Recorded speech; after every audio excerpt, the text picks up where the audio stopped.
I'm Dan McDermott. Warren County Report invited all the candidates in the upcoming Front Royal town elections to come to our studios, sit down, and answer questions for you. Both candidates for mayor and 3 of the town council candidates were willing to step up to the plate. We found these conversations to be interesting and informative, and we hope you will too. This is a special presentation from Warren County Report. Race for Town Hall 2010. Meet the candidates for Town Council. Incumbent Councilman and current Vice Mayor Bret Hrbek.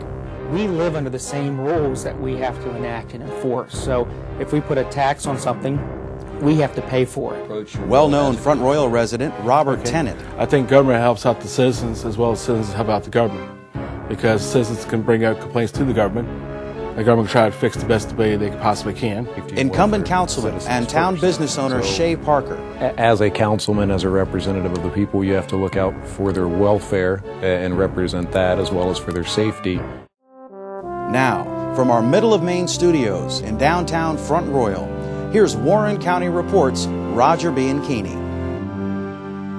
We have current Front Royal Vice Mayor Bret Hrbek with us. Bret, thanks for being here. You're welcome. Got a few questions for you. Sure. How do you view the role of municipal government in the lives of its citizens, and how do you approach a councilman's role, or in your case, vice mayor's, in that government?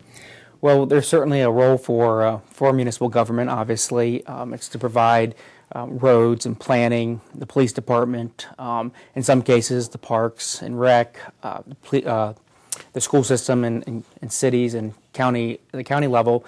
There's different levels. I mean, everything that comes before the council the past 4 years, I run through a filter of, one, should government be involved with that particular case or issue? And if so, which level of government? Because obviously the federal government has a certain constitutional role, the state government has certain things, responsibilities, and then counties and towns have responsibilities. Should the town be a nanny town in a sense? No. Should the town probably be a little more active than higher levels of government? I think the answer is yes, and the reason is because we're closer. I walk with my constituents every day. I work with my constituents every day, and I can hear. I can't escape by staff or by having an office in Washington, D.C. or in a faraway place. So I'm responsive to our constituents, so if they want a little bit more active government, then this is the place for it to be, as opposed to Richmond or Washington. So the short answer is yes, there is a proper role of municipal government, and but that should be limited as well. And local government hits you where you live. That's exactly right. One of the arguments of the past couple months has been, we live under the same rules that we have to enact and enforce. So if we put a tax on something, we have to pay for it, especially on real estate. We pay that same tax. If we have a speed limit, we have to drive that same speed limit.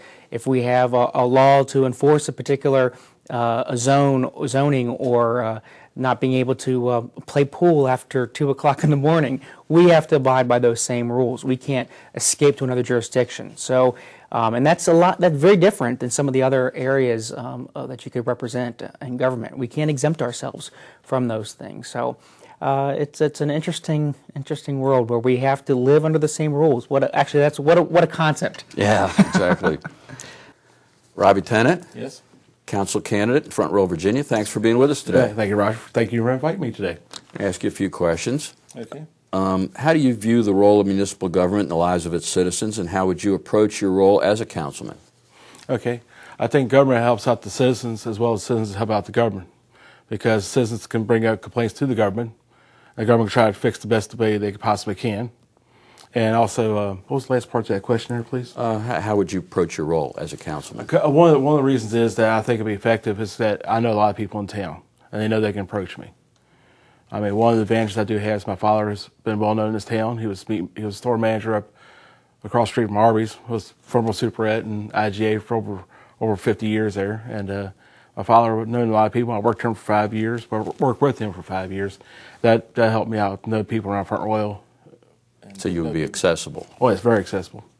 I'm always around someplace. Everybody sees me everywhere. So it's good to have the pulse of the people. That's true. It is. That's very true.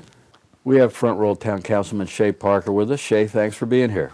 Thanks for having me. Got a few questions for you related to the upcoming election. How do you view the role of a municipal government in the lives of its citizens, and how would you approach, or how do you approach, a councilman's role in that government? Well, I think we speak for the citizens. We're charged with speaking for the citizens, but to the first point of your question, the intent behind government, according to the Virginia Constitution, is for the safety and welfare of the citizens first. So as a councilman, as a representative of the people, you have to look out for their welfare and represent that, as well as for their safety. And those are the primary things that government should exist for.